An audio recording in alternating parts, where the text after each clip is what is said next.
আমি আমার ডায়েরিতে অনেক সুন্দর একটা স্টেটমেন্ট বলতে পারেন, স্টেটমেন্ট লিখছি। স্টেটমেন্ট এরকম যে যে মানুষ নিজের ফ্লো মেনে নেয় তাকে আর কেউ ভাঙাতে বা আটকাতে পারে না। আমি কি বলবো, আমি সত্যি এই একটা লাইন শুনে আমি অনেক মোটিভেট হয়ে গেছি। আমি অনেক কিছু আন্দাজ করতে পারতেছি, আমি অনেক কিছু বুঝতে পারতেছি, অনেক কিছু কি বলে চিন্তা করতে পারতেছি এই একটা একটা সেন্টেন্সের কারণে। সেন্টেন্সটা আরেকবার রিপিট করে ব্যাখ্যা করতেছি। যে মানুষ নিজের ফ্লো মেনে নেয় তাকে আর কেউ ভাঙাতে বা আটকাতে পারে না।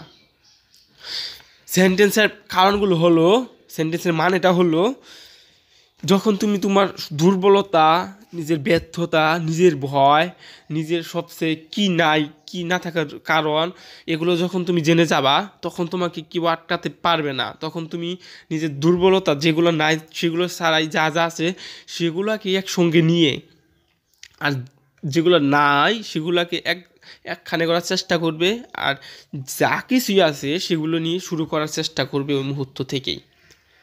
লাইক এখন আমি ভিডিও তৈরি করতেছি, যেমন এখন আমি ভিডিও তৈরি করতেছি, এই মুহূর্তে যে আমি ভিডিও তৈরি করতেছি আমার কিন্তু আগে আমি এটা চিন্তা করে ফেলেছি অনেকবার, যে কারণে আমার চিন্তা হচ্ছে না। আগে আমি যে চিন্তাগুলো করছি, আমার তো ভালো মাইক্রোফোন নাই, ভালো ক্যামেরা নাই, ভালো জায়গা নাই, ভালোভাবে তো আমি কথা বলতে পারি না, লোকে কী ভাববে, লোকে কী বলবে, বন্ধুরা কী ভাববে, ফ্যামিলির মানুষ কী বলবে, দেন বড় ভাইরে কী বলবে, দেন যদি আমার টিচার দেখে ফেলে ওরা কী ভাববে, আমার তো ভয়েস ভালো না, আমি তো স্টোরি টেলিং বলতে পারি না ভালো, আমার তো কি তারপর কি আমি তো গ্রামে থাকি, গ্রামের মানুষ কী ভাববে, আমি তো শহরের মানুষদের সঙ্গে কম্পিটিশন করে কখনোই পারবো না, আমার তো ফিউচারে আমি কী করবো, বর্তমানে তো আমি কিছুই করতেছি না, আমার কিছুই করতে ভালো লাগে না, আমার এমন লাগে কেন, আমার কী করা উচিত, এরকম অনেক অনেক অনেক অনেক চিন্তা আমি অলরেডি চিন্তা করে ফেলেছি, অলরেডি এগুলো ভেবে ফেলেছি, যে কারণে আমি ভিতর থেকে আমার মাইন্ড এগুলো অ্যাকসেপ্ট করে ফেলেছি অলরেডি, যে আমার যেগুলো নাই সেগুলো দরকার নাই, নাই মানে নাই। আমার যা আছে, আমার তো একটা ফোন আছে ভাই, আমার তো মোবাইল ফোন আছে একটা, এগুলোতে তো ভিডিও হয়, রেকর্ড হয়, তারপর আমার যে নলেজগুলো আছে সেগুলোতে তো আমি কিছু একটা বলতে পারি, তাই না? আমি একটা কিছু বলতে পারি, আর মানুষ কি বলতেছে সেগুলো তো আমি কানে নিবই না, সেটা আমার মাইন্ড, এটা আমার মাইন্ড। মানে মানুষ যদি নিজের খেয়ে, নিজের পরে, নিজে কামাই করে, কষ্ট করে, কিছু জোগাড় করে খাওয়া খেয়ে, নিজের কষ্ট করে জিনিস পরে, নিজের ভ্যালুয়েবল সময় দিয়ে যদি আমার সম্পর্কে সমালোচনা করে, করুক করুক, তাতে কি, তাতে তো আমারই ভালো। আমি একজন মানুষ, যে আমার সম্পর্কে অনেক মানুষ সমালোচনা করতেছে, আমার সম্পর্কে অনেক চিন্তা করতেছে, তারা তাদের এই ভ্যালুয়েবল ব্রেনটা দিয়ে আমার সম্পর্কে ভাবতেছে, আমার সম্পর্কে চিন্তা করতেছে যে আমি সত্য এটা করতেছে, এই ছেলেটি এটা করার প্ল্যান করতেছে, এই ছেলেটি হ্যান করবো, ত্যান করবো, এই ছেলে ভবিষ্যতে এরকম হতে পারে, সেরকম হতে পারে, এই ছেলে খারাপ কিছু করতে পারে, ভালো কিছু করতে পারে, নানা ধরনের চিন্তা নানা ধরনের মানুষ করতেছে, করুক। আমার আশেপাশে মানুষ হাসতেছে, জাজ করতেছে, মানে সমালোচনা করতেছে, পেঁচ লাগিয়ে দিতেছে, দেখ। যদি তারা তাদের জায়গা থেকে এগুলো করতে পারে, তাদের সময়টাকে যদি বের করে, মানে তাদের ভ্যালুয়েবল সময়, পড়াশোনা বলো, চাকরি বলো, কাজ বলো, ফ্যামিলির সঙ্গে স্পেন্ড করা বলো, বন্ধু বান্ধবদের সঙ্গে স্পেন্ড করা বলো, সেই সময়টাকে না করে যদি আমার সম্পর্কে সমালোচনা করতে তারা সময় পায়, তাহলে করুক। I appreciate it man, I appreciate it. আমি এটার জন্য প্রশংসা করি তাদের জন্য, ব্রো। আমি এটার জন্য প্রশংসা করি তাদেরকে, যে তাদের সময় আমার জন্য করতেছে। বাট আমি নিজের কাছে লয়াল আছি কিনা এটা আমি নিজের কাছেই আমি জানি, আমি নিজের কাছে কী করতেছি এটা আমি নিজের কাছেই জানি। তারা যদি না জেনে না বুঝে আমার সম্পর্কে সমালোচনা করে, করুক, এটা আমার কাছে অনেক ভালোই, not bad, it's fine, not bad man. So this is the reason, যেটা বলতেছিলাম, ব্যাক টু দ্য পয়েন্ট। আমি বলতেছিলাম, যে মানুষ নিজের ফ্লো মেনে নেয় তাকে কেউ আর ভাঙাতে বা আটকাতে পারে না, যেটা আমার সঙ্গে হয়েছে। আমি নিজের দুর্বলতা, ফ্লো, আমার ভুলগুলো, আমার আমার যেটা নাই সেগুলো অ্যাকসেপ্ট করে নেওয়া, আমার যা আছে সেগুলো নিয়ে শুরু করা, আমার যে নলেজগুলো আছে সেগুলো নিয়ে কাজ করা, প্রতিদিন ইমপ্রুভ করা, প্রতিদিন নিজের সঙ্গে কথা বলা, প্রতিদিন নিজেকে সর্বোচ্চ একটু হলে ইমপ্রুভ করা, নিজেকে কাল যেরকম ছিলাম তার থেকে আজকে একটু হলে ইমপ্রুভ করা, নিজের ভিতরে একটা স্বপ্নকে দাদা করতে জ্বলতে দেওয়া, নিজের ভিতরে যে স্বপ্ন সে দাদা করে জ্বলতেছে সেই স্বপ্ন দিয়ে অগ্রসর হওয়া, নিজের জন্য কিছু করা এবং পাশাপাশি অন্যকে সাহায্য করার চিন্তাভাবনা, সেই মাইন্ডসেট নিয়ে আমি আগাচ্ছি এবং আমি মানুষকে কিছু করার জন্য সাহায্য করার চেষ্টা করতেছি এবং আমি অ্যাট ফার্স্ট নিজে এক্সাম্পল তৈরি করতেছি, নিজে কিছু শিখে দেন আমি অন্যকে কিছু করার জন্য উৎসাহ দিতে চাচ্ছি। এতে এখন এই কথাগুলো শুনে অনেক হাসাহাসি করতে পারে, অনেক কিছু ভাবতে পারে। I will never ever mind at them. আমি কখনোই তাদের সম্পর্কে কিছু মনে করবো না। আর তাদের মনে যা চায়, মনে যা পায়, মনে যা মানে যে আনন্দ পায়, আমি যদি হাসাতে পারি এটা অনেক অনেক ভালো একটা জিনিস। কারণ সবাইকে হাসাতে পারে না, এটা কিন্তু অনেক ভালো জিনিস। আমি যে হাসাতে পারতেছি, আমি যে আপনাকে চিন্তা করাতে পারতেছি, আমি যে আপনাকে কষ্ট দিচ্ছি অথবা আনন্দ দিচ্ছি অথবা রাগাচ্ছি, এটা কিন্তু সবাই করতে পারে না। এটা কিন্তু একটা ইমোশনের খেলা, সায়েন্স বলে। এটা কিন্তু সবাই করতে পারে না ভাই। এটা যেটা আমি করতেছি সেটা সবাই করতে পারে না। যাই হোক, আমি যেটা করতেছি আমার জন্য করতেছি, পাশাপাশি যদি থার্ড পার্সন কোনো লোক এসে যদি আমার সঙ্গে চিন্তা করুক, আমি হ্যাপি ফর দ্যাম। আমি হ্যাপি ফর দ্যাম, আমি তার জন্য খুশি হব। Yes bro, I am happy for them. This is the things. Now I would like to talk about why I forget the topic when I try to speak or when I try to make video in public place. So that time, why happened something like that with me, and how can I deal with that?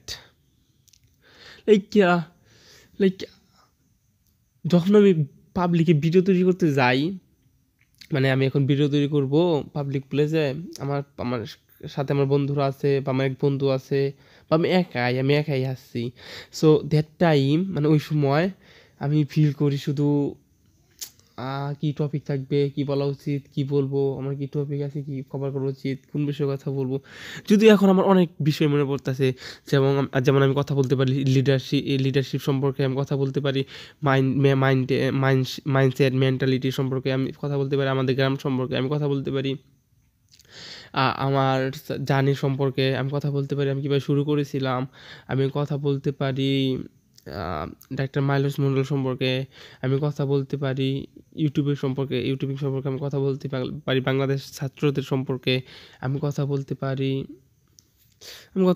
Bangladesh সম্পর্কে, আমি কথা বলতে পারি ইংরেজির উপকারিতা সম্পর্কে, আমি কথা বলতে পারি মোবাইল ফোন আসক্তি সম্পর্কে। সো এগুলো বাংলা ইংরাজি বোথ ভাষাই বলা যায়, বোথ ল্যাঙ্গুয়েজেস আমি ইউজ করতে পারি। So there are lots of topic here, এখানে অনেক বিষয় আছে বলার। বাট যখন পাবলিক প্লেসে যাই বা নিজে ভিডিও করার চেষ্টা করি পাবলিক প্লেসে, আর ভিডিও তৈরি করার চিন্তা আসলেই আমার সব টপিক ভুলে যাই। আমি টপিক মনেই করতে পারি না যে আমার কী বলা উচিত।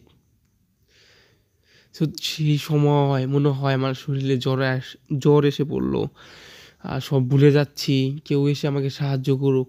আমি সিদ্ধান্তহীনতা হয়ে যাই, আমি সিদ্ধান্তহীনতায় ভুগি। আমি আমার ক্যামেরাম্যানকে আমি জিজ্ঞাসা করি, আমার বন্ধুকে আমি জিজ্ঞাসা করি কী বিষয়ে বলবো। মানে আমি যে নিজেকে লিডার হিসেবে দাবি করতে চাই, ওই সময় আমি বলি না ভাই লিডার হতে চাই না ভাই, আমার লিডার হওয়ার দরকার নেই। ওইরকম সিচুয়েশন, টু বি অনেস্ট। মানে আমি সিদ্ধান্ত নিতে আমি ওই সময় হিপশিপ খেয়ে যাই, মানে ওই সময় আমি বলতেই পারি না। সো এত কথা না বলে এখন ক্লিয়ার করি কীভাবে ওই সময় অনেক টপিক থাকবে, মানে ওই সময় কীভাবে খুঁজে বের করে অনেক টপিক এবং অনেক টপিকে কথা বলবো, কীভাবে সম্ভব।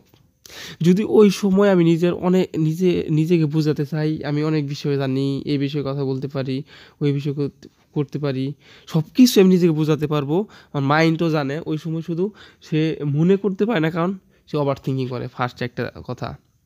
দ্বিতীয় কথা, আমার বন্ধুরা যেন কষ্ট না পায়, বা আমার সামনে যারা আছে সে যেন কষ্ট না পায়, বা আমি যে ভিডিও তৈরি করতেছি যে দেখবে সে যেন কনফিউজ হয়ে না যায়, সে যেন কষ্ট না পায়, বা সে যেন একটু বোরিং না হয়, এরকম। মানে যখন আমার ক্যামেরাম্যান হিসেবে রূপক রাখি, তখন আমি ভাবি রূপক যেন বোরিং ফিল না করে। আমি যখন ভিডিও করতেছি রূপক যেন আমার সঙ্গে এগ্রি করতে পারে, রূপক যেন আমার সঙ্গে কানেক্ট করতে পারে, এইরকম চিন্তা থাকে তখন। আর এই চিন্তা থাকার কারণে আমি ওর দিক থেকে সিচুয়েশন থেকে চিন্তা করি।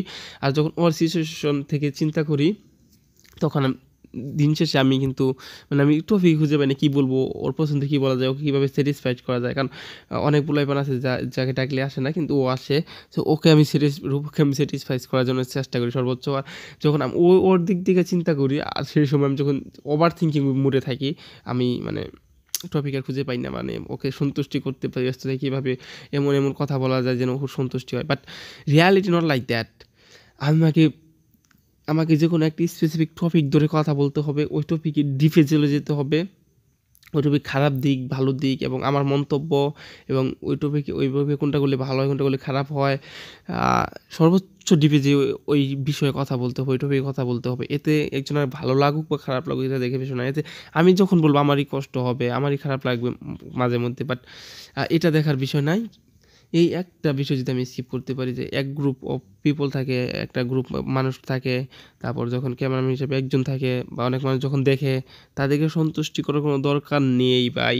আমার মূল মেসেজটা কি, আমি কি বলতে চাই ক্যামেরার সামনে, আমি কিসের জন্য ক্যামেরা ওপেন করছি, যে কোনো একটা বিষয়, যে কোনো একটা টপিক ধরি, ওই বিষয়ে কথা বলতেই থাকি, খারাপ দিক ভালো দিক আমার মন্তব্য, কোনটা করলে ভালো হয় কোনটা করলে খারাপ হয়, সুন্দর করে গুছিয়ে গুছিয়ে বলতে থাকি, যেটা সবাই পারে না। দ্যাটস ফাইন যদি সেটা আমি করতে পারি, তাই না?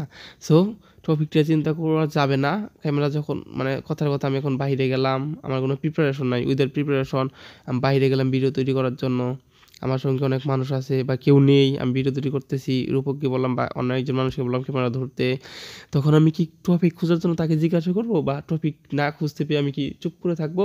নট এট অল, একদমই না।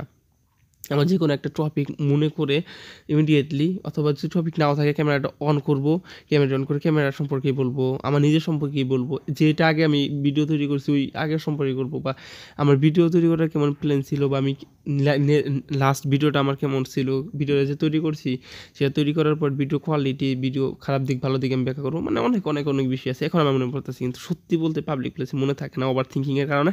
কিন্তু এটা এইভাবে আমি হ্যান্ডেল করতে পারি যে কথাগুলো এখানে বললাম। So this is the thing, মনে থাকার কোনো কারণ নাই, মনে থাকবে না, এটা স্বাভাবিক, এটা শুধু আমার সঙ্গে না সবার সঙ্গেই হয়, মনোবিজ্ঞান বলে। কিন্তু এটা কন্ট্রোল করা খুবই সহজ, সিদ্ধান্তহীনতা না ভুগে নিজে ক্যামেরাটা ওপেন করতে বলে যে কোনো একটা টপিকে কথা বলবো। আর কখনোই পারফেক্ট হওয়ার চেষ্টা করার দরকার নেই। আর আমরা পারফেক্ট হওয়ার চেষ্টা করি জায়গা, মানে ওই একটা পারফেক্ট পরিবেশ চাই, মানে আশেপাশের জায়গাটা পারফেক্ট চাই, নিজে পারফেক্টভাবে বলতে চাই, নিজের পোশাক আশাকে নিজের কথাবার্তায় পারফেক্ট আনতে চাই, আশেপাশে মানুষগুলো যেন থাকে না আননোন মানুষ, এমন লজ্জা দেয় এরকম মানুষ যেন না থাকে, যাদের সঙ্গে ভালো সম্পর্ক বা মানে এরকম সম্পর্ক, মানে এই মানুষগুলো যেন না থাকে, মানে নানা ধরনের চিন্তা আসে, মানে এরকম চিন্তা আস্তে আস্তে আমার ব্রেন ব্লক হয়ে যায় ওভার থিঙ্কিংয়ে। সো এগুলা ভাবার আর কোনো দরকারই নাই, শুধু যে মেসেজটা দিলাম এই মেসেজটা যদি মনে থাকে তাই চলবে, বুঝছো? যে মেসেজটা দিলাম এই মেসেজটা মনে থাকলেই চলবে। এক বছরকার এক্সপিরিয়েন্স থেকে মেসেজটা দিলাম, আশা করি মেসেজটা মনে থাকবে সত্যতর। So see in the next video guys.